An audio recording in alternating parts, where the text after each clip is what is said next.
Hey guys, we're here to show you how to install the motor wiring kit on the Frontier 12 and Frontier 10. Okay, we're just going to do a quick overview on the necessary tools you will need to install the motor wiring kit. First off, you'll need to get yourself a pair of wire strippers and or cutters. If you don't have a combo like this, you can also just get yourself a pair of wire cutters as well. Another thing you will need is a 1-inch hole saw. This will be for the plugs when you drill into the boat. If you do not have one of these, you can also use a unibit, which works really well as well. You also need a Phillips screwdriver and also a driver bit for the drill as well. I like to use a Sharpie and a tape measure. Nice with a Sharpie, just allows you, if you make any marks where you're going to drill your holes, makes it really easy to wipe it off if you need to change the location.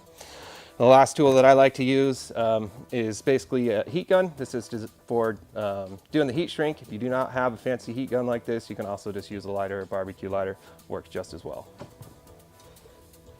All right, first things first, we're going to go ahead and show you how to locate where to put your terminals. You have the option of putting this on the left or right side. I'm going to install it on the right side, so we'll go ahead and get started. So what I like to do is I like to grab the battery box or whatever you're going to keep your battery in and just really put it in place where you think it's going to be before you actually locate your terminal. So for on the Frontier, if we're going to be hooking up a transom mount, we're going to want to put the battery in the front. So what I like to do is just place the battery where, potentially it's going to go or where I'm going to put it. Then also going to grab your plug end as well. So the idea on the Frontier is you want to have a nice line for your wires to go into the battery box. So kind of what I like to do is just kind of set it in there, kind of see about where it's going to go. So I'm going to kind of position it kind of just right in front of the battery box. I like to put it on a shear wall. Definitely is one of the best spots to put it. That way eliminate any issues of any water collecting into the plugs. These plugs are not waterproof, so it's a really good way to make sure you don't have any issues when you're out on the water. So what I'm going to do is just kind of go ahead and place the plug about where I think it's going to line up, and I'll go ahead and grab my highlighter and tape measure just so we can kind of hit that center line mark. Go ahead and mark it with a highlighter, and that will be where we're going to locate the first one. Okay, now that you've got the bow end spotted out for your terminal, we're going to go ahead and show you how to spot the rear side. Keep in mind the way I'm going to set this up is if you could do transom or bow mount trolling motor on this, really good if people are switching in between. So kind of the same concept that we did in before. I'm going to go ahead and place the battery box about where I think it's going to be. And then we'll go ahead and come on to the side over here. And again, we're going to kind of shoot for, move this out of the way, going to kind of shoot for this void right here. So we'll go ahead and place the battery box in here, kind of about where I think it's going to go. Go ahead and place terminal kind of very close to the battery as well. Okay, got my spot there. Now that we got our plug locations figured out on the bow and stern, we're going to go ahead and actually drill these holes out. I like to use a 1-inch hole saw. It makes for a really nice snug fit for the plug. You really eliminate any issues with any water leakage. If you do not have a 1-inch drill bit or hole saw, unibit works just as well. Just take your time and do step by step and just double check your fit. Make sure you got a nice snug fit.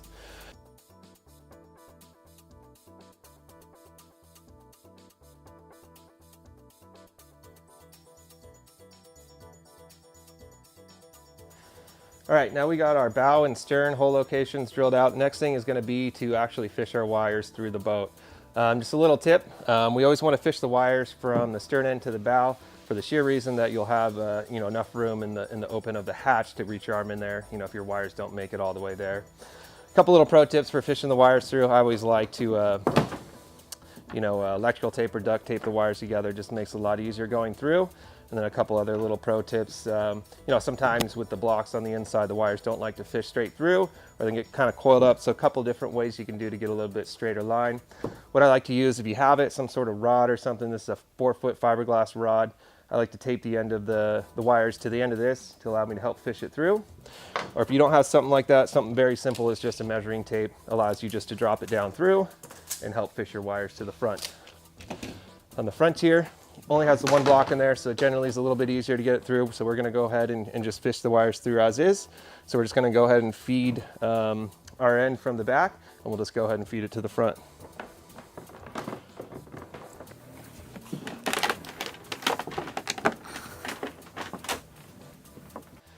All right, now that we got the wires fed through the boat, next step is we're going to install the stern plug first. And what it's gonna entail to do that is you're gonna use 2 of your provided butt connectors. You're gonna have cut a couple pieces of heat shrink to shrink over the terminal connectors. And then also we've got the 2 fasteners that are gonna fasten the plug to the wall.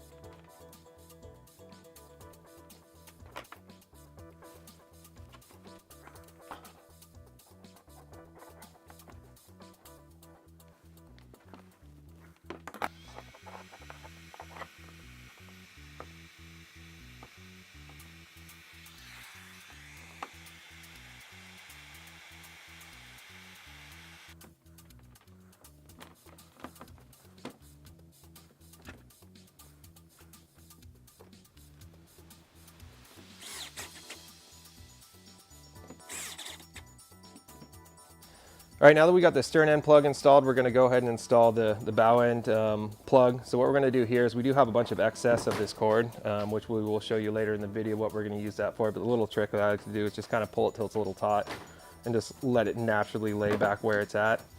And as you see, the plug does have a decent amount of wire on there. So we're just gonna go ahead and cut it right here, and that'll leave plenty of excess left throughout the boat. So just go ahead and take our wire cutters, just go ahead and snip the black and the red,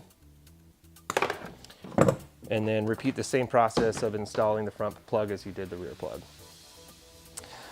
All right, now that we've got the plug, stern and bow end plugs installed, the next thing we're gonna do is get the battery hooked up with the circuit breaker and with the plug.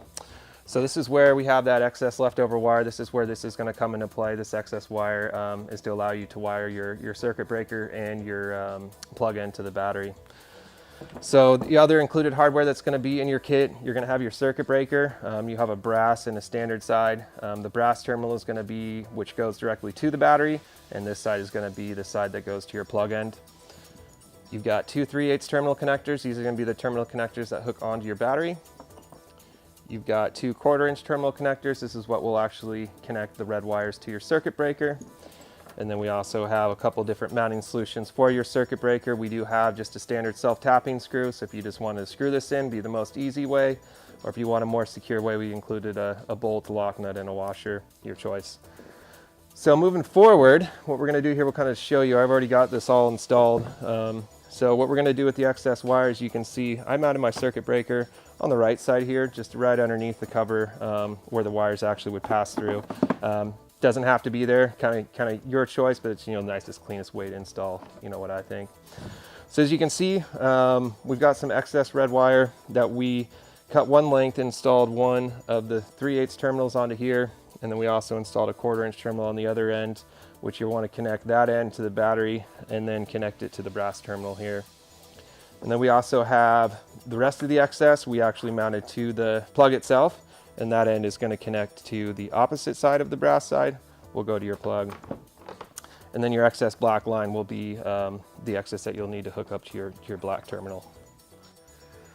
Okay, final step. Last step we're going to do is going to be putting the plug end onto your motor.